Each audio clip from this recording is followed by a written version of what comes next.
Okay, class. Good morning, everyone. I welcome you again to another class. And today, objective is to to start and finish IAS 8 on accounting policy, changes in accounting estimates and errors. But before I proceed, I need you to confirm that you can hear me clearly. Anyone? Yes, we can. I hear you, sir. Yes, we can hear you. Yeah, you are clear, Fantastic. sir. Fantastic. Okay, so let's quickly look at this standard. Now, IAS 8 is a very fundamental standard as regards to preparation and presentation of financial statement. It is at the very heart of every of the standard, in that without IAS 8, preparation and presentation of financial statements will not be coherent. It will not be structured. We're not going to achieve that fair presentation that we want. So IAS 8 is important and is a generic standard because it cut across all of the other standards. Now, this standard looks at three areas. It looks at three areas. Of course, from the name of the standard, it is clear the areas this standard looks at. Let me just repeat it. We're going to look at what an accounting policy is and how to select and apply an accounting policy.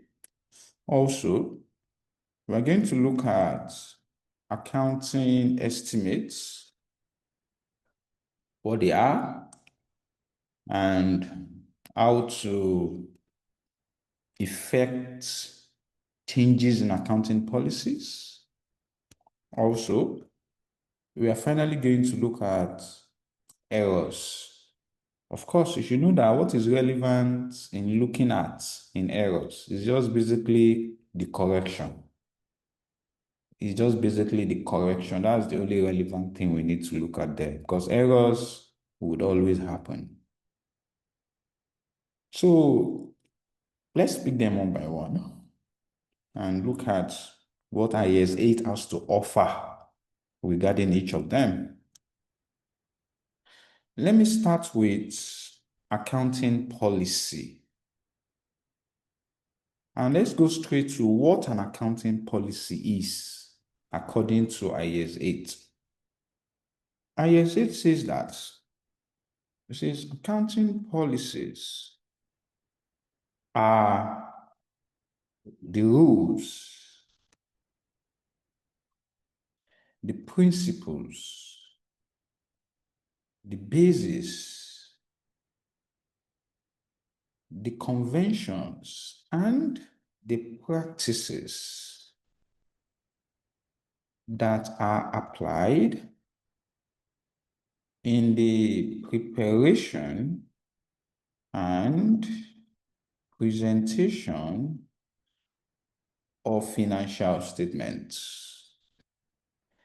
Accounting policies are the rules, the principles, the bases, the conventions, the practices. That goes to show that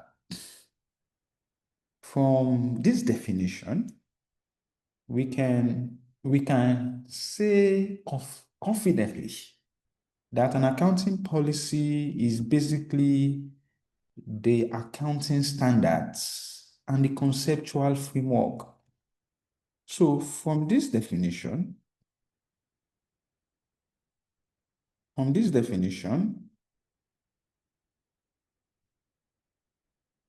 accounting policies are the accounting standards and the conceptual framework. Because why I'm able to conclude that is that when they said accounting policies are the rules, the principles, the basis, the convention, that's accounting standard. That is what accounting standard does. Accounting standard can be the rules, the principles that are applied in preparing financial statements, and also the conceptual framework, because conceptual framework are used, they are the tool that are used to develop accounting standards. So when they say accounting policy are also convention, then they are referring to the conceptual framework. And you see, realistically, accounting policy even goes beyond accounting standards and conceptual framework because there are also practices in the sense that if there are issues in practice that are not captured in an accounting standard or a conceptual framework, and you need an accounting policy, you can use standard practice. You can use the way it is done in practice. Though that is not common, it's rare, the conceptual framework is robust as of now, that there is hardly any issue, any accounting issue that it does not cover, even the accounting standard. So it's highly robust, that it has covered major issues. But I just need you to know that if such arises, we can use industry practices or standard practices as the basis for our accounting policy. Now, the key question that should be going through your mind right now is that why are we talking about this? Why are we discussing accounting policy again when they are just accounting standards and the conceptual framework? When they are just accounting standard and the conceptual framework, why are we discussing it again? Since we're already teaching us all the accounting standards. You see, why we have to talk about accounting policy is that every organization needs to tailor accounting standards to their operations. They need to tailor conceptual framework and accounting standard to their activities. Organizations have varying activities. There are some organizations that might not have certain assets. They might not even have PPE at all. There are some that the nature of their PPE will be different from another. So because of the very nature of different businesses, we need each of those businesses to tailor the accounting standard to their need. And the way that is done is through accounting policy. So we expect every organization to select an accounting policy. There is no financial statement you would open today. The first thing you will find in the notes to their financial statement is the statement of accounting policy. And what the statement of accounting policy basically contains is just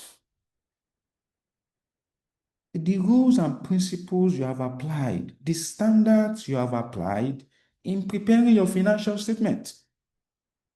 So by the time we look at your financial statement and we see revenue in your financial statement, you should tell us which standard did you apply? How did you apply? That is your accounting policy. If you have research and development in your financial statement, you need to tell us the standard that you apply. How did you apply it? If you have financial statement in if you have financial assets in your financial statement, you need to tell us which standard did you apply and how did you apply it. You see, informing the users about the accounting, about the standards, the conceptual framework that you have applied in preparing your own financial statements. What you're doing is you're presenting and selecting accounting policy. So you find out that every company would have their own accounting policy. They would have their own accounting policy. So, having understood that introduction, like I've explained earlier, every organization is expected to select accounting policy. And accounting policies are selected using either the IFRS that deals with the item in question.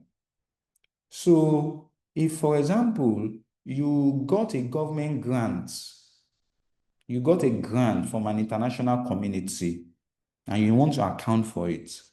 If I want to understand the way you have accounted for that government grant, I should be able to go to your accounting policy and see the way you want to account for that government grant. And your accounting policy should state clearly that, okay, for the government grant, it was accounted for in line with IAS 20, and IAS 20 requires that, just tell us. So when you want to select accounting policy, you use the IFRS that deals with the item. Now, it's possible, it is possible that you have an item or a transaction in your account and we don't have an IFRS for it. It's possible that you have a transaction and we don't have an IFRS for it. There is no standard for it. So if you have that situation, then how do you select accounting policy? Then you will use the definitions of elements of financial statements in the conceptual framework. That's when you would then rely on the conceptual framework. You look at the elements because all the transactions you can have as a business cannot be outside the 5 elements: assets, liabilities, income, expense, and equity. So by the time you look at the definition given in the conceptual framework, we believe that should guide you. That should guide your selection of your accounting policy. However, if that cannot work, then, so if the above does not help the entity in selecting accounting policy,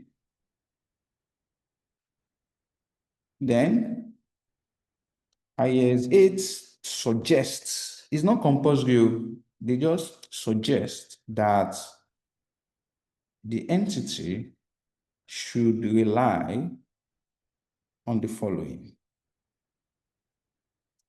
Number one, the IFRS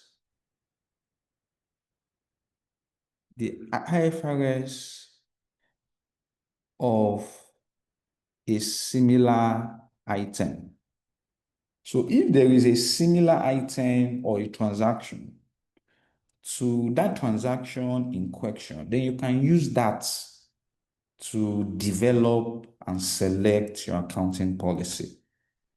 If that does not help, then you can apply the accounting standards of other nations that uses similar conceptual framework to develop their standards. So you can look for accounting standard in another country in as much as they use a similar conceptual framework as that used on IFRS to develop their standards. And if that still does not help, you can use the industry practices or other accounting literatures. So if there are accounting literatures that are available, then that can help, or industry practices that can actually help you to select your accounting policy. So this is how we select accounting policy. So the compulsory one as required by the standard is these two, which is the IFRS that deals with the item, and also the definition of elements of financial statements in the conceptual framework. We believe that these two should help you. It has always helped in selecting accounting policy. But we're now saying in extreme cases where the item is so unique that there is no IFRS that deal with it, or the conceptual framework does not cover it, then that is when this one is suggested. You see that is a suggestion, that we suggest that, not that we are saying you must. It's a suggestion. Now, that's how we select accounting policy. Now, note that when accounting policies are selected, an entity must apply them consistently. It must be applied consistently. We take consistency very seriously in reporting. We don't expect you to change accounting policy anyhow. So if let's say you bought an item, you bought an investment property, for example, and you go on to IAS 40. I've not taught you IAS 40. Let me go to which standard have I taught? IAS 37, for example, provisions. There you had a court case and you go to IAS 37 on the policy you want to choose, on how you want to measure that provision. Then you're able to select that, okay, this provision should be measured based on expert opinion and past experience. And you choose a measurement basis for your provisions. So we don't expect you in subsequent years to change that measurement basis or the approach with which you use in measuring that provision. So if you have used like if there are multiple outcomes and you have used a particular ratio, a particular way in computing the amount you might be expected to pay to settle that provision, you expect that you stick to that approach. So we don't expect you to be changing policy anyhow. So when an accounting policies are selected, it needs to be applied consistently. Now, it's important to also note that ISA then talks about changing accounting policies. That yes, we don't encourage that you should change, but a change in accounting policies are permitted if, number one,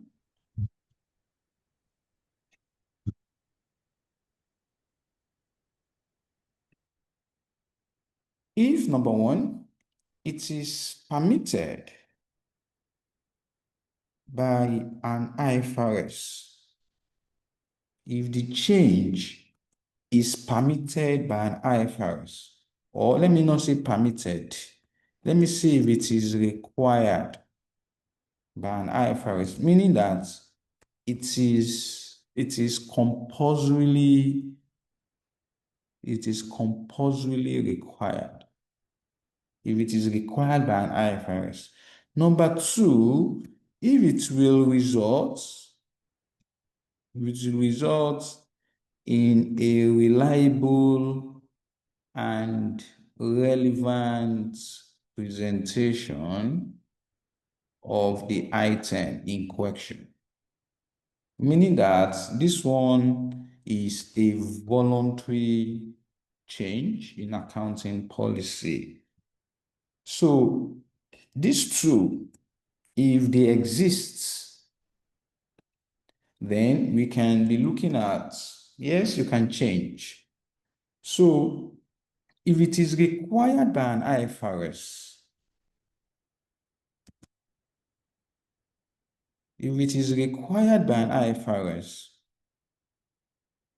we are looking at, for example, when IAS 23 was updated, for example, before in the old IAS 23, all borrowing costs, in fact, borrowing costs can either be expensed or capitalized. That was the requirement of IAS 23. But when IAS 23 was updated, that came with saying that all borrowing costs must be capitalized. So the old IAS 23 requires borrowing costs to either be expensed or capitalized. So you will find at that point, any company that has borrowing costs, they will state it in their accounting policy that, okay, we can either expense or capitalize our borrowing costs. But when it was updated,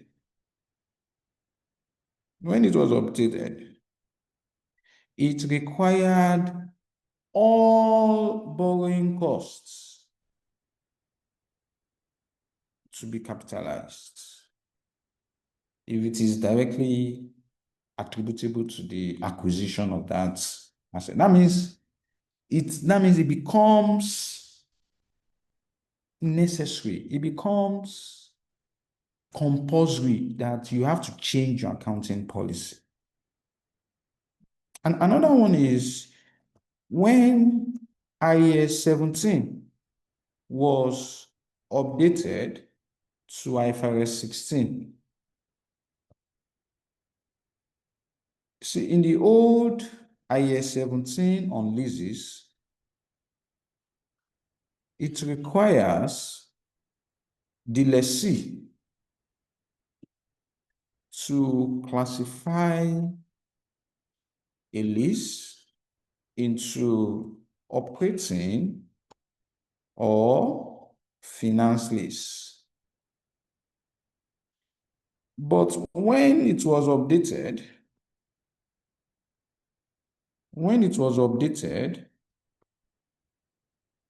to IFRS 16, the lessee is no longer required to do this classification. Only the lessor now makes such classification. So that would force organizations to change their accounting policy because of the change that was required by an IFRS. IAS 17 says, okay, let's see, you can classify leads into operating or finance. But when IFRS 16 came, he said, no, it's not necessary. Just recognize right of use assets and lease liability. Another one is when IAS 39 was updated to IFRS 9. In the old IAS 39, financial assets were impaired using an incurred loss model. But with the new IFRS 9, financial assets are now impaired using expected credit loss model. So the list can go on and on. So this change in accounting policy is permitted in these cases because it is required by an IFRS. However, the one that is a voluntary change in accounting policy, which means that you believe that it will result in a reliable and relevant presentation of the item. In such cases, we are looking at a scenario, for example, where an entity changes, let's say an entity changes from cost model to revaluation model for measurements of PPE or intangible assets. This one is not the standard that will require that you should use, that you should change, because you will have selected how you want to measure your intangible asset. So if you now decide to change, probably because you believe that the asset has now become volatile and using cost model is no longer a good representation of that asset value, that is important that you change, then that's a voluntary change in accounting policy. If you believe that, okay, but you need to justify it very well and state it in the notes that this change from cost model to evaluation model will result in a better presentation. It aligns with the way the nature of the asset is now in the industry, or where you decide to change from FIFO to weighted average for inventory valuation. This is also a change in accounting policy that you believe will result in a better valuation of your inventory. I mean, and you need to explain. You need to justify why you believe that this change is important. Probably because you believe maybe you are in an inflationary environment and you think weighted average will help you neutralize that fluctuating prices in your inventory, and your valuation becomes stable, something like that. Instead of using FIFO, where the value will be undulating and completely unreliable. But you need to explain whatever it is you believe is the reason why you are changing. Users need to see. Or you want to change from cost model to fair value model for measurement of your investment property. The list goes on and on. But these are voluntary and you need to justify it. So the important point here is this. When it comes to accounting policies, I've already stated it clearly here that make sure you hardly change your accounting policy. It's not something we encourage. When accounting policies are selected, an entity must apply them consistently. We then now say that, okay, oh, you can change if it is required by an IFRS. And I've told you examples, and you will see that these examples means that the company does not have any choice but to change. And two, we say if it will result in reliable and relevant presentation of the item, that one is voluntary. So in changes like this, we need the organization to justify, and it has to be satisfactory to the auditors. Otherwise, it will not be permitted. You have to justify. You don't just change without proper justification, especially for voluntary change in accounting policy. It will not be accepted. Now, when you change accounting policy, how do you treat it? Application of changes in accounting policy. Because accounting policy, like I mentioned, it affects how you recognize, how you measure, how you present. Because that's what accounting policy is anyway. You're explaining to us the basis for recognition, the basis for measurements, how you have presented the item in the accounts. That's accounting policy. Now, when it changes,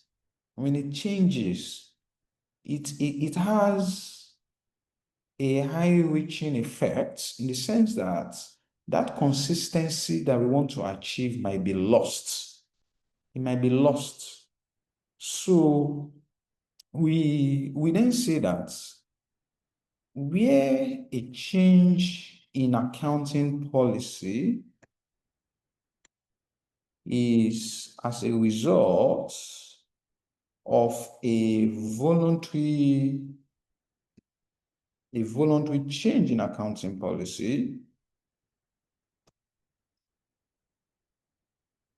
you see, the effects of the change in accounting policy must be applied retrospectively.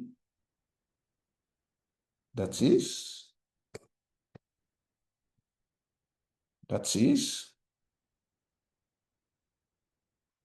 it should be effected as if that is the policy that the entity has always applied. So where a change in accounting policy is as a result of a voluntary change in policy, it's voluntary. You're the one that decide that, okay, for a more reliable and relevant presentation, you want to change from one valuation method to another, from one basis to another. It's fine. But we don't want to defeat consistency of figures. Therefore, you must be ready to apply that change retrospectively. That is, the change should be effected as if that is the policy that the entity has always applied. This means that the entity will need to effect the change on the opening balances of the assets, liabilities, and equity of prior periods presented. So you might be required to effect the change on the opening balances of prior period presented. And as a result, the entity will be required to present an additional statement of financial position of the earliest prior period presented. What we are saying here is this. Let's say the current year is 2025. We usually present comparative period for 2024. That's how we prepare accounts. So when you are preparing your 2005 accounts, you must effect the change in accounting policy on 2024 account. In fact, you might be required, in fact, you are required to also present figures for January 2024 in a way that we want you to start effecting the change from this earliest prior period, the opening period of that comparative period. So your statement of financial position will now be three. So when an entity presents their 2025 accounts, they will always present comparative period for 2024. So in addition to this one, when you are applying a change retrospectively, IAS requires that you must now present statement of financial position for January 2024 in such a way that you will start effecting that change from January 2024. Everything they want to achieve is just so that it will look as if that's the change you have always applied. It will look as if nothing has changed in your account. But don't confuse this with the fact that saying you will go and change an account you have published already. No. Everything is happening in the current year. When you're presenting your current year financial reports, then you can then update. And what you are changing in the comparative and earliest is just the opening balances of assets, liabilities, and equity. That's just where the changes would be effected. But where the change in accounting policy is as a result of a compulsory change, meaning that is required by an IFRS. So the change will be applied in line with the transitional provision that accompanies the new IFRS. So when an IFRS comes in, there's usually something we call transitional provision. So, and that transitional provision will explain how you're supposed to apply changes in accounting policies. It will explain it. In such cases, then use the transitional provisions. And that is it for application of change in accounting policy. So what you need to note here is this, what they will ask you in the exam for every one of you here today is the fact that you need to be able to understand very well the idea behind retrospectively. And I already explained that it's just to ensure that consistency is not defeated, that you should let the policy change look as if that's the policy you have always applied. And all those changes are happening in the current year of the change.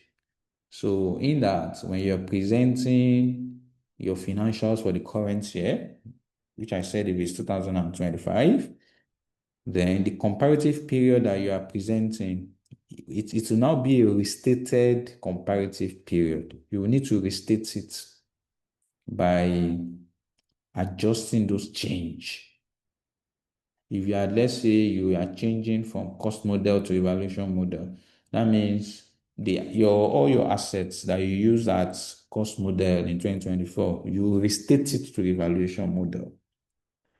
And you also present if you also present earliest power period too, that is opening of the comparative period, you also do a restated balance there as well, all in this current year report.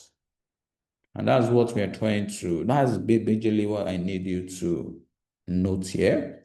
But if the change is a compulsory change, you need to be able to tell the examiner that where the change is required by an IFRS, then we rely on transitional provision. So let the transitional provision tell us how we should apply the change in policies. Every new standard has a transitional provision, how you should apply it, what you should do. If there is any change in the way you were using this standard before, how should you effect those changes in prior periods? That is majorly what this looks at. And finally, is disclosures requirements. Disclosures requirements for accounting policies. One is you need to tell us the title of the accounting policy. You need to also explain to us the nature of the change. If there is a change in accounting policy, you need to explain the nature of the change in accounting policy. Also, you need to also tell us why the change in accounting policy, why the change in accounting policies will result in a reliable and relevant presentation. You need to seriously let us know. And also is that the adjustments that was made in the current and the prior period presented. So you need to really give us these disclosures, the notes to the account. Okay, so I'm done with the first part. How long did it take us? Wow, almost 40 minutes. Okay, this is the longest part anyway. So that's accounting policy for you. You need to understand it at the simplest level of it. You need to understand the fact that every company is required to have an accounting policy, and all accounting policy talks about is you need to tell us how you have recognized each item in the report. You need to tell us how you have measured the item in the report. You need to also tell us uh, how you have presented those items. And of course, you don't just start telling us from your own understanding. You tell us based on the IFRS that deals with the item, or if there is no IFRS that deal with the item, you rely on the definition of that element in the conceptual framework. Then if that does not help, that is where you go to all of these other requirements. And when you select, be consistent with it. But if it is compulsory, you have to change, then it must be required by an IFRS, and you have to be sure that it will result in a reliable and relevant presentation. And when we say required by an IFRS, it means there was a change or an update in an IFRS that requires that. And when the change would result in reliable and relevant presentation, you have to justify, you have to explain. And when you eventually change, you see, when you're applying it, you must apply it as if that's the policy you have always used. Meaning that in the year of change, you need to then restate comparative period and the opening of that comparative period, the earlier power period presented. You need to restate them in this current year, so that by the time we are comparing your figures, when you look at least we are looking at 3 years, that consistency is still there. It has not been lost. But where a change is required by an IFRS, then you should rely on transitional provisions to guide us on the application of that change. And these are some disclosures required where you have accounting policies or changes in accounting policies. Do I have some questions before I move to accounting estimates? Hello, sir. Yes, performer. Sir, good afternoon. Hi, good afternoon. Like these changes in accounting policy, you said that means if we are changing any policy, we'll have three comparative financial statements: the current, the comparative period, and the earliest prior period. I want to understand it clearly. Can you just use figures to explain how the earliest prior period will be? Like for assets, we'll say that the opening is not like this, then the comparative period is still 2024. The closing would not be adjusted, or I don't understand the scenario. That's exactly how it works, the way you have mentioned it. So, if you are preparing your 2025 financial position, for example, let's say you have PPE, right? Let's say you have PPE and you have 2025 figures that you are not presenting in line with let's say you are now using evaluation model, you know that you will have comparative. Let's say in your last year report, it might be there at 800, but because you are using evaluation model now, it should now be 900. You will have done your calculation. So you just put in brackets restated. Then also January 2024, let's say your PPE before there was 700, but now revaluing, probably it's now be 850. So these are just hypothetical figures that I'm using. But again, this one too, you put restated.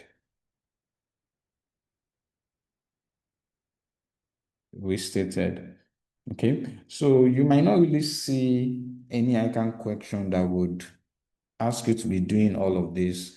So this I'm explaining to you is particularly important for those of you that are working as auditors or you're actually in practice. So most ICAN question you will just be majorly for these 2 years. Everything, they'll ask you to adjust statement of changes in equity. So you will not see them, I've never seen an ICAN question asking you to do all of this. So when we solve questions, you will see. But in real life, when companies change accounting policy like that, this is how they would present their 2025 reports. 2025. The 2024, they will put restated. If you go and pick up their 2024 account, you will see that it will not be 900 you will see there. It might be maybe 800, the figures they used before. But because of that change now, they have changed it. The same thing the opening power period presented also, they will change it too. So to 850. If you go and if you go and check their 2023 reports, it won't be this 850. It will have been the value using that old model that will have been there.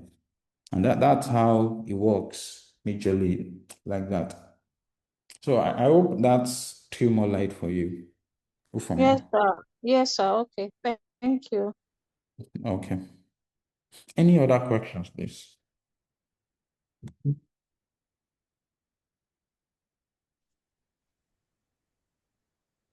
Yes, sir. I have a question. Okay, please go ahead, Winnie. Sir, please, this in IAS 30 is talking about consistency. Is it that, let's say, for instance, in 2023, let's say for classification of assets and depreciation, maybe in 2023, you used a straight line basis, and for 2024, you revalue the assets and you now want to use a reducing balance method.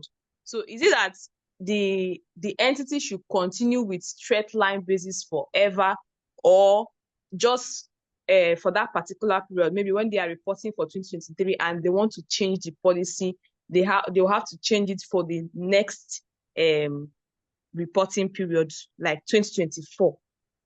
That's what I want to understand. Okay, so let me just restrict it to the fact that consistency means forever. Okay, sir. Yes. So I don't want to talk much because the examples you were using, changes in depreciation method is not a change in policy. It's not a change in policy, it's a change in estimate. So, but I think the major thing you want to understand is when we say consistency, does it just apply in the current year or all through the years? When we say Yes, sir. mean all through the years. Don't change whatever accounting method or approach you have selected, including accounting policies. Don't change. Okay, sir. Then, okay, secondly again, sir, what if, let's say for an asset, probably you know that this particular asset is no longer using a straight line basis to depreciate the assets is no longer good for it. Probably the cost of that, the present cost of that asset, it's no more worth the price. Maybe you acquired it maybe 2 years ago. Is it still advisable that you continue using straight line basis when you know that the actual cost is not really what it's obtainable at the market? So that is where the second approach might actually apply. But straight line method does not really have that impact like you wanted to present. Okay. I think the example you would have wanted to give is that instead of them using a cost model where they will continually depreciate the assets and the carrying amount of the assets is now at a figure that is not realistic. And when you compare it to what is happening to the assets looks as if it has much more value than the amount you are carrying it in your books. Then in that case, yes, that can be a justification for a voluntary change in accounting policy from a policy of cost model to a policy of evaluation model. That can be a justification. But when you do such change to evaluation model, it has implications too, because it means you need to be ready to be revaluing the asset periodically. depending on the volatility in the value of the asset, like that. So that can work in such cases. All right, thank you, sir. You're welcome. Please, I have a question. Okay. Okay. The endless period that you mentioned as January 2020, does it mean the financial statement of 2023? Yes. Okay. And also, I think I've seen a question before that this adjustment affects changes in equity. I don't know. Maybe Yes. you can explain better about that, sir. Yes. We would look at the question like that today. There are actually questions like this, so which we'll look at today. But majorly that would be correction of errors, not changes in policy. Thank you. You're welcome.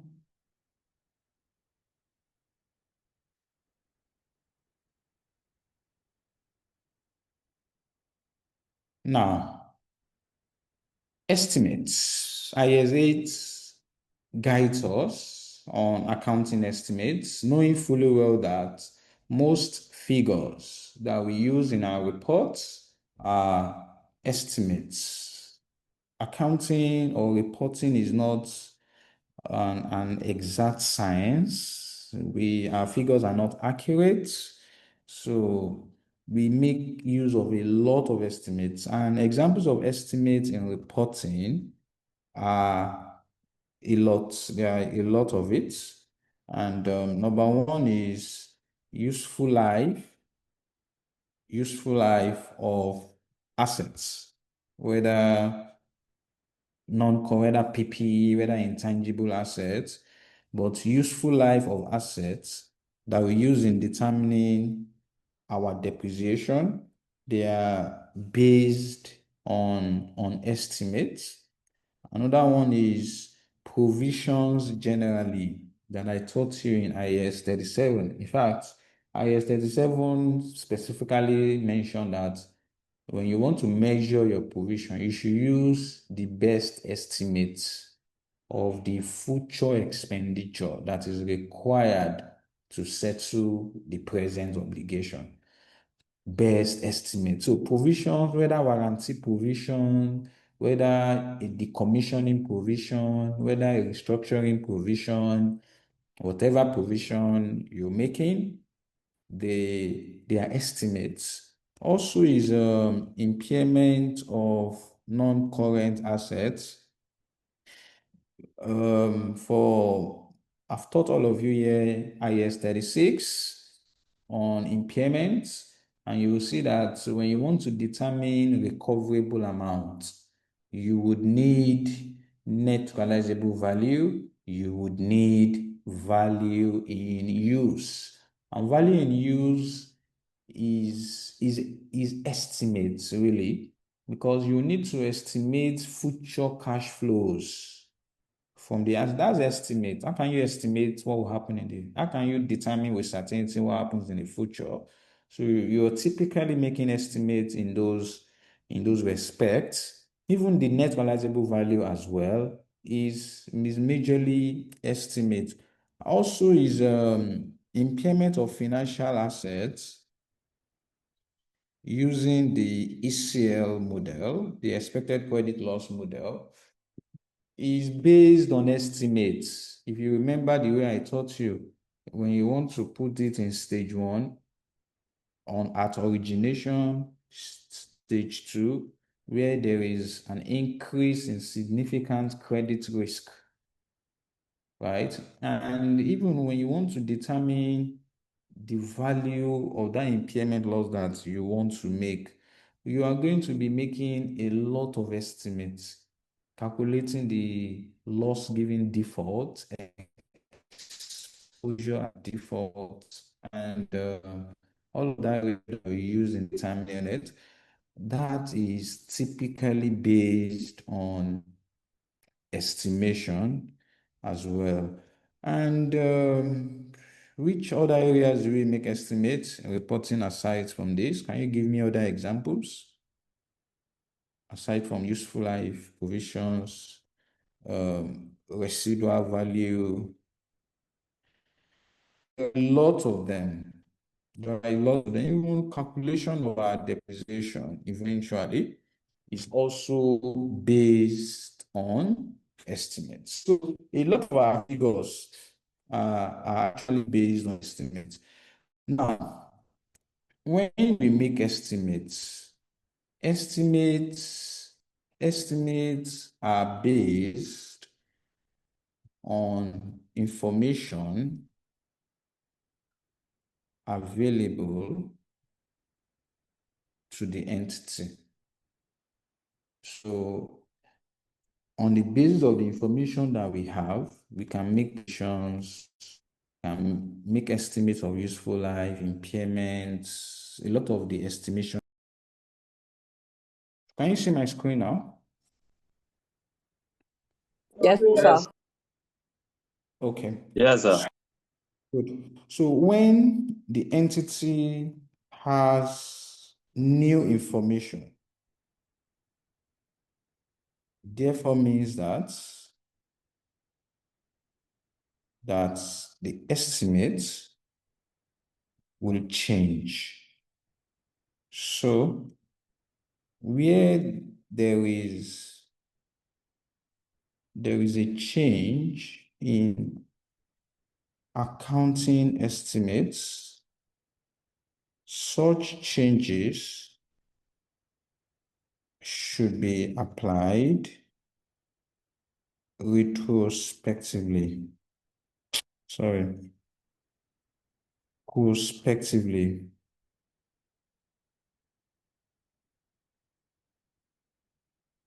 Prospectively.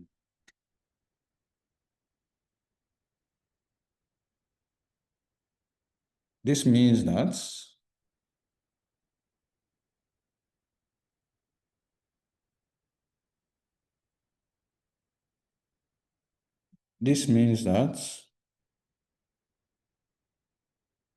the change should only affect the year of change and future periods.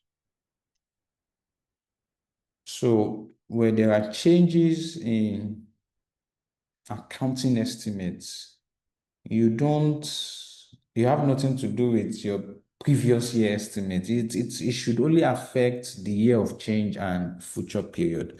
And examples are if you have a change in depreciation methods, that is either from straight line to useful life to reducing balance. I've seen an ICAN question. They can ask you, is change in depreciation method a change in estimate or a change in policy? It looks as if it's not straightforward, but it's actually very clear for depreciation methods in the sense that depreciation method is not a measurement basis. So if you are selecting a measurement basis like cost model or evaluation model, you're talking about a policy. Then when you change that policy, then that's a change in policy. But depreciation model is just a technique. I say depreciation model. Depreciation method is just a technique that is used to get or derive your figure. That is used to derive your figure. So it's just an estimate. In fact, it helps you make the estimates, right? So when you change that depreciation method, is a change in policy. And that is why, for those of you as skills, when I taught you depreciation, you will see that when there is a change in depreciation method, it only affects it's only the current year depreciation that will change. And we then continue to use that depreciation method going forward. It does not affect the previous year's depreciation. Or if Probably there is a change in residual value, or there is a change in useful life. Those ones also affect the year of change and also future periods. It has nothing to do with prior. It has nothing to do with prior periods. And that is it for accounting estimates and changes in accounting estimate. Now let's go to the final one, which is errors. Do you have any questions for this? Okay, let me ask you something very quickly. Let me ask you something very quickly. So let's say a company had a building, and that building, they were using it for their head office. So they saw it as a PPE, and they were using cost model to value that PPE. So they then change later, maybe after some years, they decided to relocate from that property. So they started renting out that property and they were making money from it. So that means that asset is no longer PP. It becomes investment property because now it is now being rented out. Because of that, they now changed their model from the cost model that they were using when they saw that property as PPE. They changed it from cost model. They now started using fair value model as required by IAS 40. Now, that change in model from cost model to fair value model as a result of change in use of that assets, can that change be a change in accounting policy?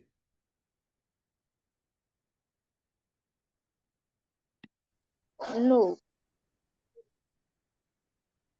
So what is it? I think Changing accounting estimates. it's policy because the measurement will change. It will affect the presentation, measurement, and the recognition. Okay.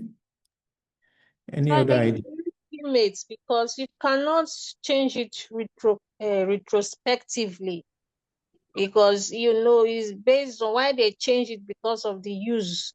It's no longer used as a PPE. So it's not really, you can't change it retrospectively because changing policy, you will change it retrospectively. Okay. Hello, sir. So my Yeah. thought is that since that the asset is being reclassified from a PPE to an investment property, so therefore the changes in policy is applied here because of the reclassification of the assets. I think so we can say that there's a change of policy because the same class of assets has been reclassified into an investment property under IAS 40. So we can say there's a change of policy there. Okay. Hello, sir. Yes, Jacob. Yes, so I don't think there will be a change in policy because it is like a reclassification. It's like we are moving an asset out and we are moving another asset in. So, like we are moving PPE out, we are moving in investment property because when you want to reclassify, maybe then would recognize from PPE, then start recognizing as an investment property. So it's like a new asset that you are trying to measure at a new distance. So I don't think a change in policy would apply. So what is it? So it is like a change in estimate. It's a prospective application. Okay. Sorry, sir. Another thing, is it the same asset that was changed or it is a new asset? Because if they left the old asset and it is a new asset, then it means that it's a new asset. So, but if it is the same asset which was reclassified, so we have to stop the depreciation under the cost model and actually apply investment fair value model under the investment property. That's my thoughts. But I just want to hear again if it is the same asset that was reclassified, because that's what I said earlier. It's the same asset though. Okay, so there is a change of policy on the same assets because you have to stop depreciation under the cost model, the accumulated depreciation under the cost model, and then we've valued the property into an investment property, which means that it will generate rental income. Okay. So you have all spoken very well. So it looks a little not so straightforward because if ordinarily when there is a change in models, when there is a change, when there is a change in measurement basis, is a change in policy, is a change in accounting policy because your measurement will change and you are going to apply retrospectively. But here, there is a change in measurement basis, but the change is as a result of change in circumstance. The change is as a result of the nature of the asset has changed. So you will not treat it as a change in accounting policy. As some of you has rightly said, that cannot be applied retrospectively because the asset has changed. Yes, it's the same asset, but the nature, the use, the accounting principle that is applied has changed. Under PPE, we don't have fair value model. But the only reason why we are changing to fair value model is because the nature of the asset has changed. And it is not a change in estimate either. So in such cases, we see that as a selection of a new policy. It looks as if, okay, we are starting over again. Now, for this new nature, for this new class of assets, this is our policy now. So is a selection of a new policy. So I needed to mention that. Okay? Hope you understood that clearly. Now, another one is this, was it Onye? Now, I need to emphasize on depreciation methods. I corrected that immediately when she was saying changes in depreciation method, when she was giving it as an example for change in policy. I corrected her that changes in depreciation method is not changes in accounting policy. Depreciation method is just a technique that is used to determine that is used to apply that cost model or evaluation model. The model itself is the policy. The method is the estimate. That's what you use to estimate your depreciation. So the depreciation itself is the policy, whether you're using cost model or evaluation model, that's the policy. But the method that if you change from straight line to reducing balance, that is a change in it only change the value of the asset. It changes the estimate of that asset. And again, another reason why changes in depreciation method is a change in estimate is because you only change depreciation methods if there is a new information regarding the pattern of economic benefits. Under IAS 16, you don't just select depreciation method. You select it based on the expected pattern with which the asset will generate benefit. If an asset is expected to generate benefits equally over its useful life, you're expected to use straight line method to determine your depreciation. If the depreciation you would if the pattern of benefit will undulate, if it will reduce over the years or increase over the years, you would use another pattern, another method, not straight line. So when you change, it means that you have new information. You have new information at your disposal, and it is on the basis of new information that we make estimates. So changes in depreciation method is a change in accounting estimates and not a change in accounting policy. Okay. Now, to be sure that you understand that, let me ask you another question. When you select the initial selection of your depreciation method, whether you want to use straight line, not the changes thereof later on. I'm talking about the initial selection of whether you want to use straight line or reducing balance method of depreciation. Is that an accounting estimate or selection of accounting policy? Selection of an accounting policy. Selection of accounting policy. It's an accounting estimate. An accounting estimate. Sorry, sir, can you repeat the question? Size an Yes, sir. accounting estimate. An accounting estimate. So Samuel, we said that the initial selection of depreciation method, we said, is it an accounting estimate or selection of accounting policy? Accounting estimate, sir.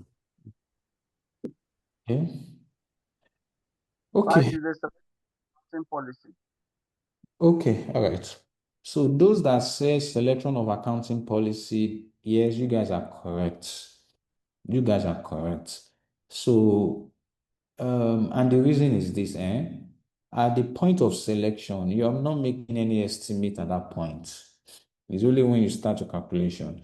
So the initial selection is a policy choice. The initial selection, I mean, these are specific areas that are a little confusing, but I need you to imbibe, and that's why I'm mentioning it specifically.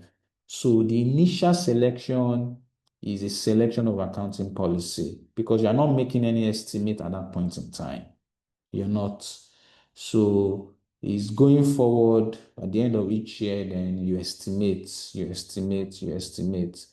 So selection or a choice of methods between straight line or reducing balance is not an estimate yet.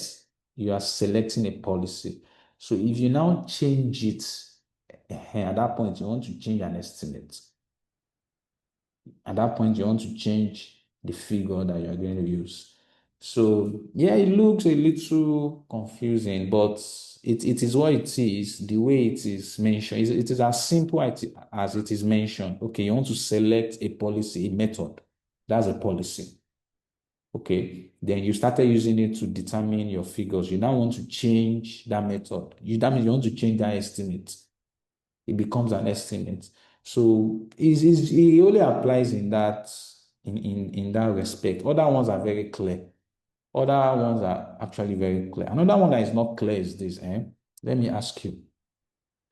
So, of course, you know that when you select, let's say you want to use FIFO or weighted average for your inventory valuation, you should know by now that that's a selection of accounting policy because you're selecting a valuation approach for your inventory.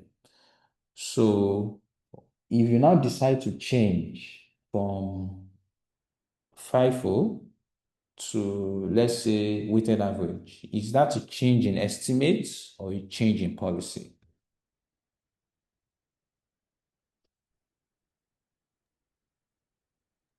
It's a change in policy.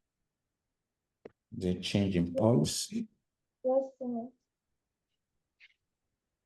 Sorry? Estimate. Change in estimate.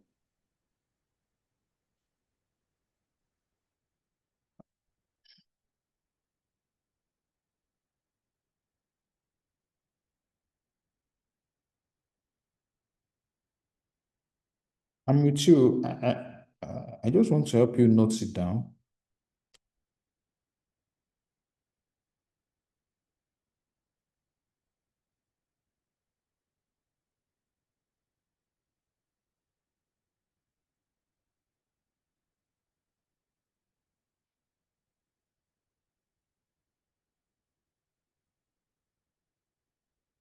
It's actually a change in policy. So,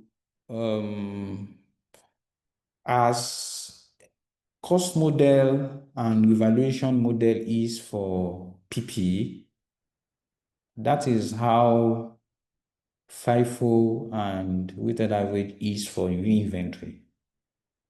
That's the policy choice. Okay, that's the policy choice. So there are ways at which you apply FIFO, there are ways at which you determine the figures. There are techniques that they use there, but the measurement basis for inventory is FIFO and weighted average. So when you change that measurement basis, that's a change in policy. So, and that is why it's a change in policy. Okay. So all that I've mentioned, so important, so keep it. Now, the final one is errors, right? So errors are mistakes or misapplication of accounting policy. It could be fraud. It could be arithmetic, mathematical mistakes, but you see, when errors are made and discovered in the current year, that one is not what IAS 8 wants to look at, because you simply correct it in the current year. Okay, so the issue arise where there are prior period errors. Prior period errors. When there are prior period errors, that's where the issue arises. And you see, these are errors. These are errors that occur in the previous period. In the previous period, as a result of omission, misstatements of figures.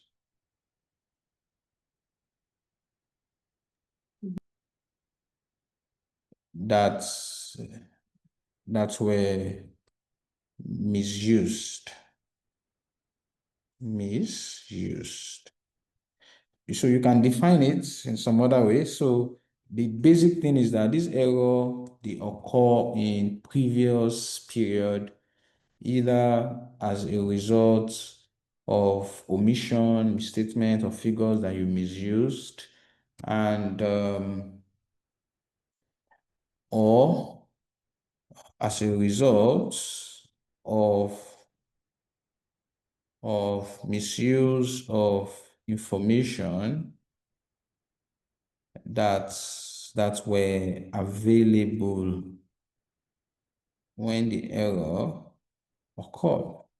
So not that the information was not there, the information was there with you, just that you misused it.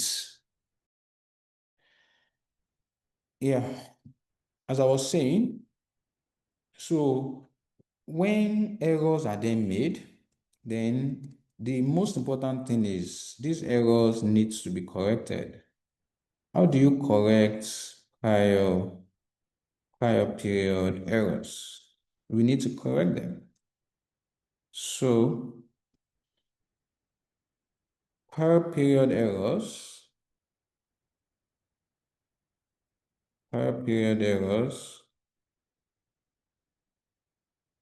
are corrected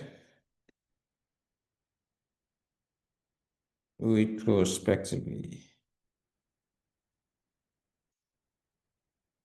by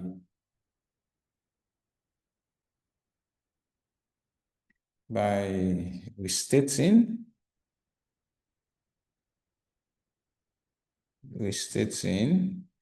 the opening balances of the comparative period, or restating the earliest prior period's opening balance, just like we did for accounting policy as well. So the same thing we do for year 2. So meaning that an additional statement of financial position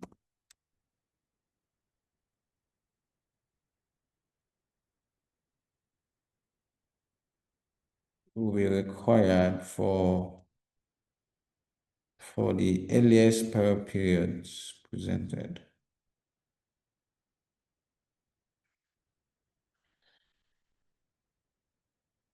So when you want to correct errors, you correct it retrospectively. So you have to go and restate opening balances of comparative periods, whether you're changing your assets, your liabilities, or majorly your equity, depending on what item that error affected.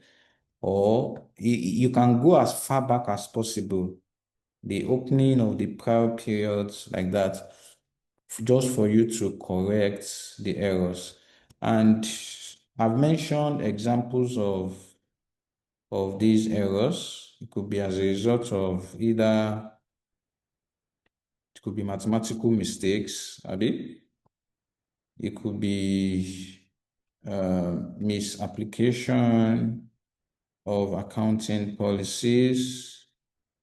What again? It could be fraud. It could be fraud. It could be, what again? Could be a wrong. Yes. Yes. So is that, I think that's more like, is that arithmetic?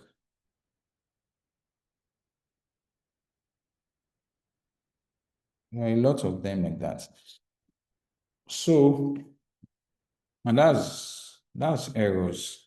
And you see, when errors are made, you need to do a lot of disclosures. You need to explain the nature of the errors to us. You need to actually tell us how you have corrected it, the adjustments you made in the current and prior periods. You need to tell us all of that for corrections of errors. Okay. So let's solve this question.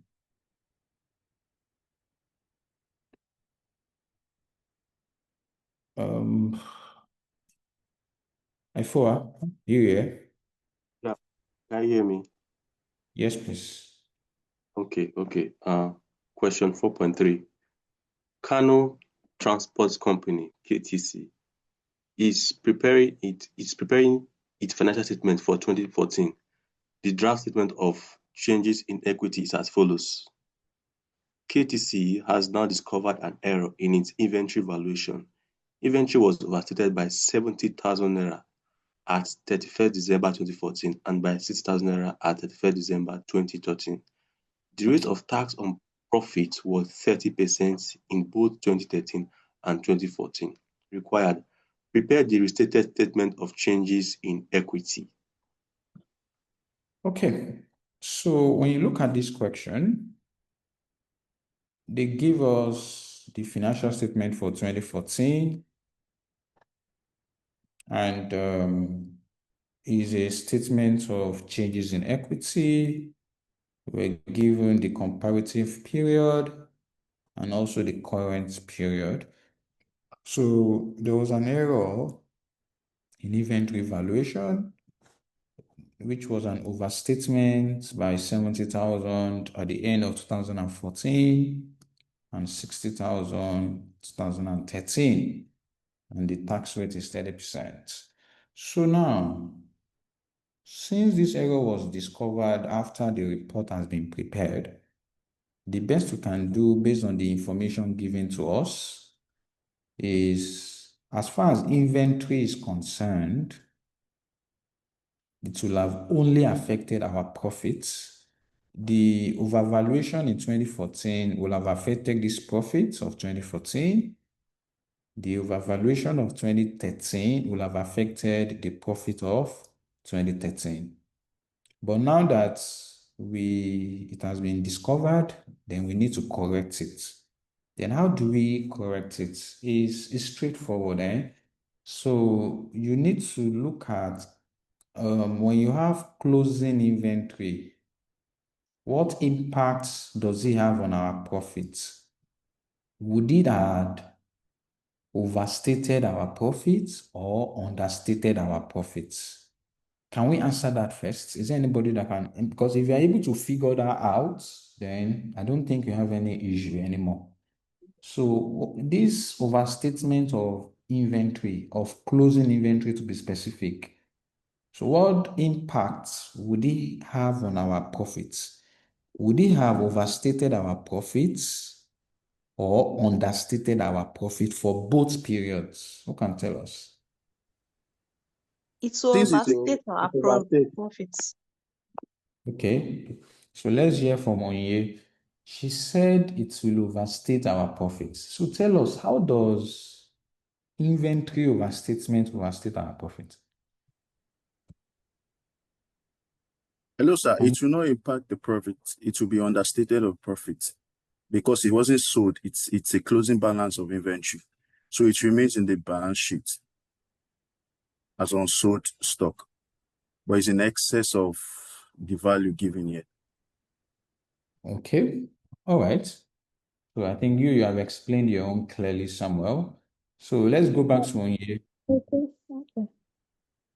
Let's go back to Onye. You said it will overstate our profits. You have not explained how.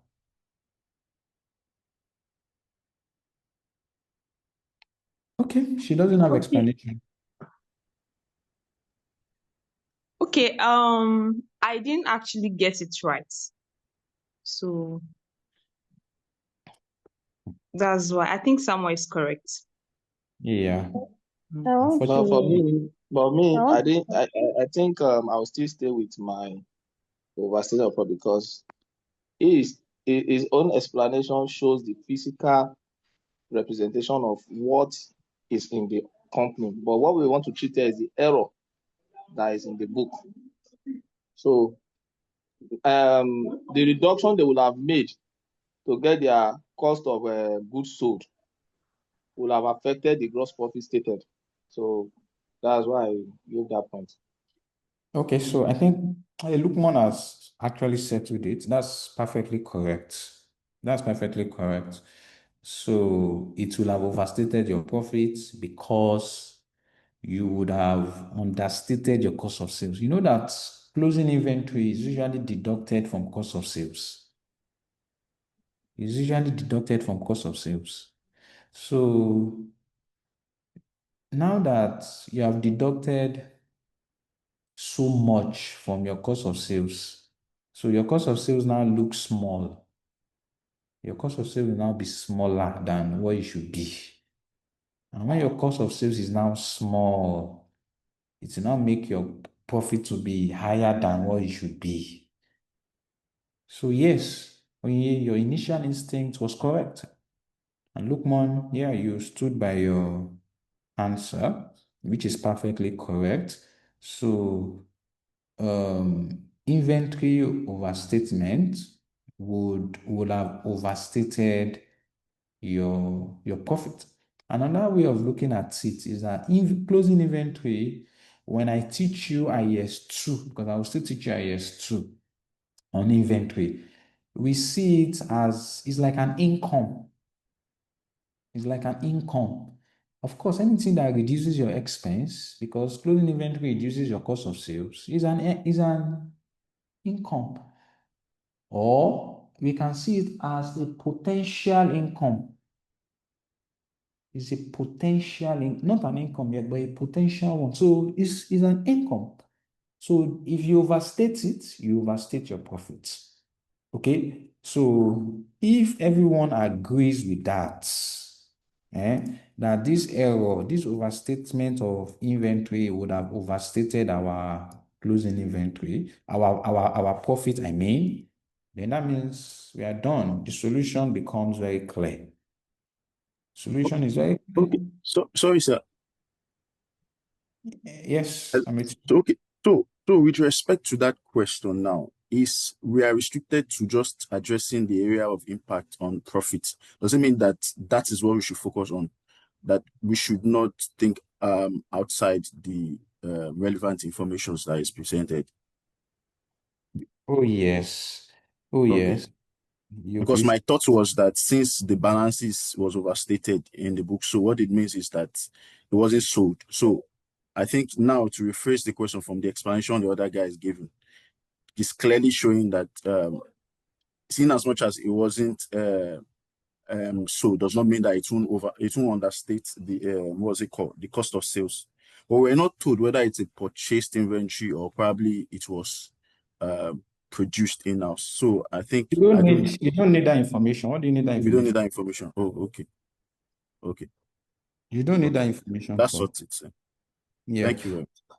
you're welcome. So yes, and again, yes, Samuel, just restrict your solution to the available information that we have. So there's no way we would have adjusted the inventory in the statement of financial position since we're not given any figure, any statement of financial position. So, and in exam, they won't even give you, they will not. So if they have, that means they want you to just only one item. You know, and I mean, it's not a good use of your time in the exam. But this one, they can test a lot of things, as you would see now. So if you want to solve this, so all I just need to do is just to update these profits. Then I will prepare my statement of changes in equity again. Okay. So I can call this my workings one. My workings, which is adjustments of profits for 2013 and 2014. What's the stated profits that they gave us? What was the profit given in 2013? 150. This is how we usually present it. 2014 should be here. 2013, and let me put my error.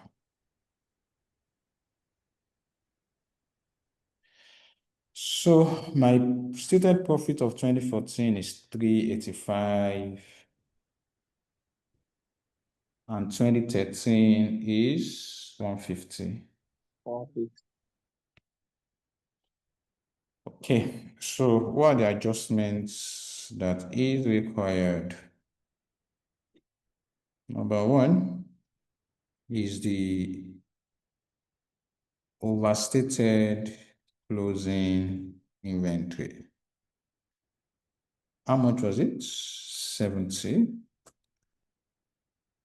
How much in 2013? 60.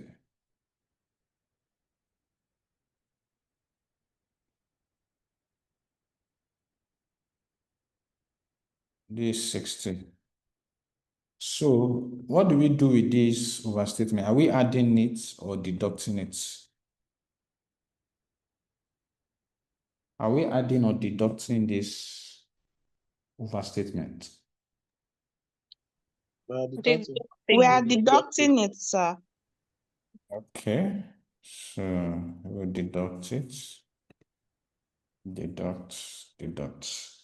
But a lot of students will forget that since the closing inventory of 2013 was overstated, they will forget that it will become an opening inventory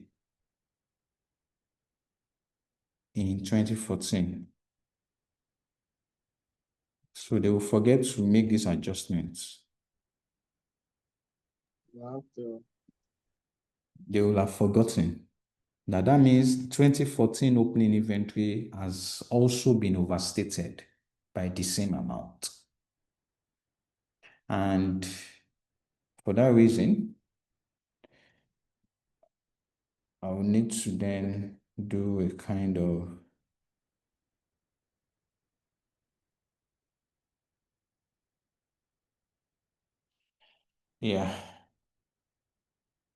so the net effect now, if I want to focus on these adjustments, this will be -10, and this will be -60. So the key question is that, why am I adding this? The easiest way for you, if you don't want to think too much, is that since overstatement of closing inventory will be deducted from profits, then overstatement of opening inventory should be added to profits because they have a reverse effect. Opening inventory is usually added to cost of sales. If you remember, opening inventory plus purchases minus closing inventory. So while you deduct closing inventory to derive cost of sales, you actually add opening to derive cost of sales. So that means your overstated opening inventory would have understated your profits. So you need to do the reverse effect for this 60. So for me, I will not even think too much. Since I'm removing closing, then I should add opening. It has a reverse effect. That is one. Two, another thing students would omit is the fact that because we had overstated our profits because of with these amounts, it means that we had also overstated the tax because that was why the examiner gave you tax rate of 30%. It means we have overstated the tax as well. That also needs to be reversed. So you need to get the tax effects at 30%. So this will be 30% of 10, and this will be 18. In the sense that by the time you do your adjustments, that overstatement of tax also should be adjusted. So now the net effect after tax. So the only thing I'm removing now is just 7 for this. And the only thing I have to remove here is 42. So from here now, my restated profits was 385 minus 7. That will be 370. 378, abi? 77. 77. What about this? 108, right? This 108. 150. 378 is correct. 370. Okay, 378. Okay. So this is the major workings here. And everything starts with getting this one right. If you get this one wrong, problem. And remembering the fact that the opening inventory, the closing inventory of 2013 will become opening of 2014. So you then come and get a net effect. And don't ever forget the fact that taxes will have been applied in the prior periods on these profits. Taxes have been overstated. So you need to just adjust for taxes now so that we can get the net effect after tax. Then you can then go ahead. So if I then want to prepare our statements now, should look something like this. My statement of changes in equity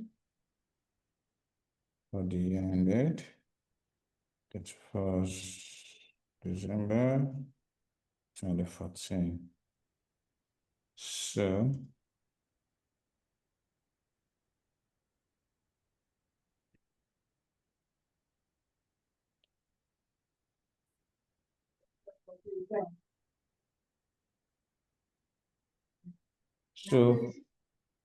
for 2013,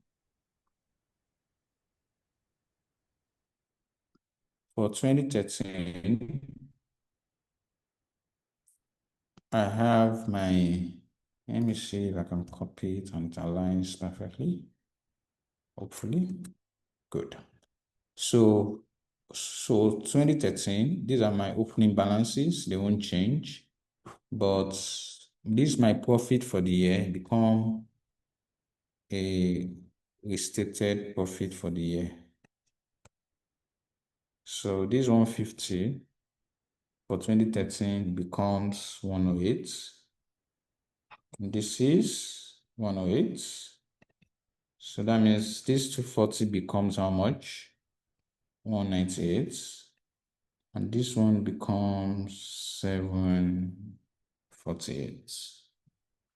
And this profit for the year in 2014, this becomes 378. And this becomes 378. So can you get me what the balance here would be?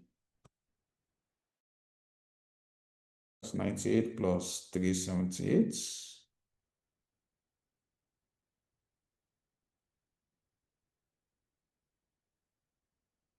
476. 476. What about this? That's 648 plus 378. 1026. 1026. Okay. Do we have any questions?